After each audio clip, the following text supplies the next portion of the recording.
लोहड़ी हो या संक्रांति, इन त्योहारों में कुछ पारंपरिक मिठाइयों को बनाने और खाने की परंपरा रही है, जहां तिल और गुड़ का बहुत अधिक महत्व होता है। तो आज मैं आपके लिए लेकर आई हूं गुड़ से बनी एक ऐसी मिठाई जिसे आप एक बार बनाएंगे और महीनों खा सकते हैं। तो आज बनाएंगे गुड़ के सेव, जिसे अलग अलग नामों से जाना जाता है। कहीं इसे झिलिया, कहीं सेल, लट्ठो या फिर गुड़दानी भी बोलते हैं। हमारे यहाँ इसे लट्ठो कहा जाता है। बहुत ही खास्ता बनता है, बच्चों को बहुत ज़्यादा पसंद ये आता है। तो चलिए आज हम जानेंगे इसकी रेसिपी के बारे में, और इस संक्रांति आप इसे ज़रूर ट्राई कीजिए। तो इस मिठाई को बनाने के लिए 1 कप बेसन लेते हैं। बेसन को छानकर यूज करेंगे, जिससे इसके सारे लम्स खत्म हो जाएंगे और बेसन बिल्कुल हल्का भी हो जाएगा। और अब इसमें 1 कप के बराबर ही ऐड करेंगे मैदा। आप मैदे की जगह पे आटा भी ले सकते हैं, इसे भी हम छानकर यूज करते हैं। तो ये एक बहुत ही खास्ता मिठाई बनता है, बच्चे तो इसे बहुत पसंद करते हैं।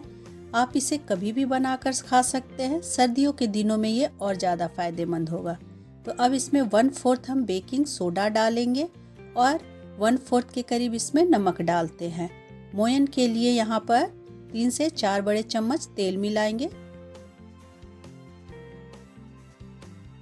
आटे के साथ तेल को हमें अच्छे से मिक्स कर लेना है।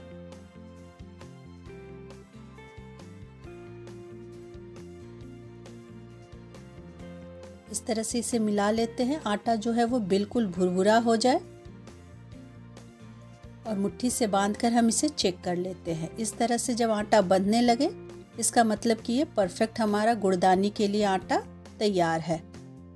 अब इसमें हमें थोड़ा थोड़ा पानी डालना है और इसका एक हार्ड डो तैयार करेंगे। सेमी हार्ड डो बनाना है, तो पानी सावधानी से डालें। थोड़ा थोड़ा ही पानी डालते हैं, क्योंकि इसमें मैदा और बेसन है, जो कि बहुत ज़्यादा पानी जो है वो एब्जॉर्ब नहीं कर पाता है। तो थोड़ा थोड़ा पानी डालें और इससे एक सख्त जो है वो आटा लगाकर तैयार करेंगे। तो गुड़दानी बहुत अच्छा बनेगा जब हमारा आटा जो है वो अच्छे से तैयार होगा। तो इसे लगभग 5 से 10 मिनट तक हाथों से पंच देते हुए अच्छे से मसलना है। तो ये आटा देखिए तैयार है। अब हम इसकी एक लोई लेंगे और इसे बेल लेते हैं। हमें एक बड़ी रोटी की तरह इसे बेल कर तैयार करना है। थिकनेस हम थोड़ा मोटा ही रखेंगे इसका। आप चाहें तो इस आटे को सेव वाले मशीन में भी डालकर सेव की तरह बनाकर तैयार कर सकते हैं, लेकिन मैं यहाँ पर इसे बेलकर हाथों से ही बनाकर आपको दिखा रही हूँ। बहुत ही अच्छा ये बनकर तैयार होगा। तो मोटाई देखिए, हमें इसे एक स्टफ्ड पराठे की जितने रखना है। अब हम इसे एक नमक पारे की तरह काटेंगे। 1/2 इंच की चौड़ाई में इसे काट लेते हैं। जिस तरह से नमकीन बनाते हैं बिल्कुल ऐसे ही हमें इसके लंबे स्ट्रिप जो है वो इस तरह से काट कर तैयार कर लेना है।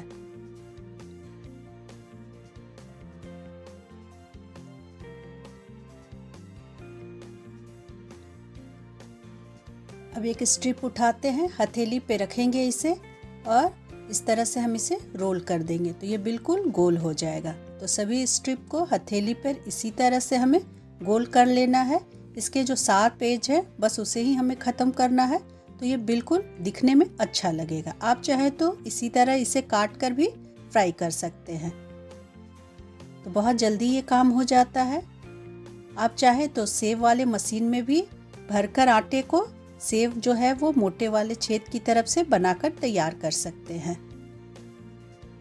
ये एक बहुत ही पारंपरिक मिठाई है। अक्सर हम इसे संक्रांति के मेले या ठेले पे जरूर देखते हैं। तो आप एक बार इसे अपने घर में बनाइए, बहुत ज़्यादा स्वादिष्ट बनता है। और एक बार जब आप इसे बनाएंगे तो महीनों तक इसे खा सकते हैं। तो ये देखिए परफेक्ट जो है वो इस तरह से हम आटे का रोल बनाकर तैयार कर लेते हैं। अब ये फ्राई करने के लिए तैयार है। तो चलिए तेल को गरम करते हैं। तेल हमारा हाई फ्लेम पे करके अच्छे से गरम कर लेंगे। उसके बाद हम इसमें एक एक करके ये लंबे वाले जो आटे के रोल हैं उसे डालते हैं। ओवरलैप करके नहीं डालेंगे, जगह बनाकर तेल में डालते हैं। हाथ से तैयार किया हुआ इस तरह के ये जो सेव हैं वो बहुत ही ज़्यादा जो है वो जालीदार बन के तैयार होता है। अगर आपके पास समय कम हो तो आप इसे सेव वाले मशीन से तैयार कर लें। ये देखिए कितना बढ़िया इसमें जो है वो जाली दिख रहा है। तो इसी तरह से हमें सभी सेव को जो है वो पहले फ्राई कर लेना है। फ्राई होने पे ये थोड़े देखिए फूलते भी है और साइज़ में बड़े हो जाते हैं।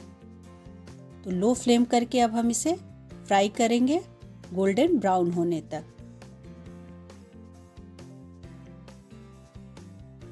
अच्छे से ये फ्राई हो गए हैं तो इन्हें हम बाहर निकाल लेते हैं। तो चलिए अब दूसरा बैच इसमें डालते हैं। तो इसी तरह से आपके जितने भी गुड़दानी बने हो आप उसे पहले फ्राई कर लें। तो ये जब थोड़ा ठंडा हो जाएगा तब इसके जो ये बड़े बड़े टुकड़े हैं हम उसे थोड़ा छोटा कर लेंगे। जाली देखिए कितना अच्छा पड़ा है इसमें। तो ठंडा होने के बाद ही हम इसे एक उंगली के बराबर तोड़कर कर लेते हैं।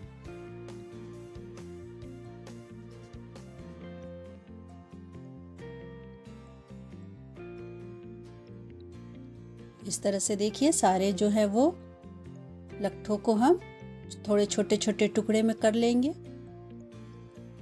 आप कमेंट्स करके बताएं कि आपके यहाँ इस मिठाई को क्या बोला जाता है।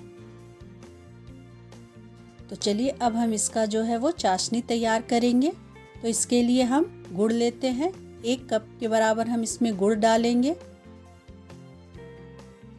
थोड़े छोटे छोटे चंक्स करके ही हम इसमें डालते हैं और 2 चम्मच सिर्फ आप इसमें पानी डाल लें और इसे मेल्ट होने देंगे।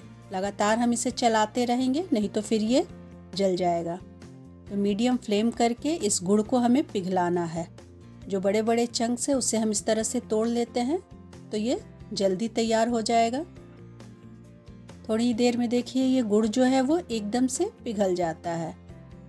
हमें बस इसे लगातार जो है वो चलाते रहना है और इसमें एक झाग की तरह देखिए इस तरह से बनकर ये तैयार होगा।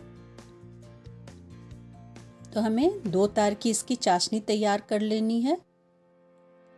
इसके लिए हम लोहे की कढ़ाई का ही यूज करेंगे और कढ़ाई में जब गुड़ जो है वो चिपकने लगे और हमें देखिए छलनी से इस तरह से छुड़ाना पड़े, इसका मतलब है कि ये गुड़ जो है वो एकदम तैयार है। अच्छा इसका जो है वो तार बनकर रेडी है।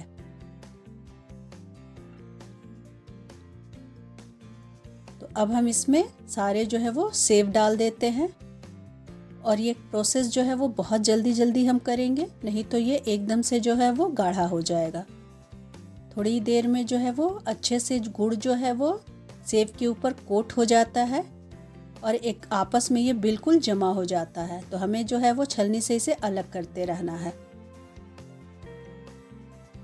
जब ये थोड़ा गाढ़ा हो जाए तो गैस हम बंद कर देंगे और इसे इस तरह से फैला के रखते हैं जिससे ये बहुत ज़्यादा चिपके नहीं। और जब ये थोड़ा ठंडा हो जाएगा उसके बाद हम इसे बिल्कुल अलग अलग कर लेंगे। तो ये देखिए एकदम परफेक्ट ठंडा होने के बाद जो है वो खनकता हुआ इसका आवाज़ है और ये बहुत ही टेस्टी हमारा गुड़दानी बनकर तैयार है। तो इस मकर संक्रांति इस सेव को आप ज़रूर बना के ट्राई कीजिएगा। उम्मीद करती हूँ कि गुड़दानी की ये रेसिपी आपको ज़रूर पसंद आई होगी। रेसिपी अगर पसंद आती है तो वीडियो को लाइक और मेरे चैनल बिन्नी की रसोई को सब्सक्राइब करना बिल्कुल ना भूलें।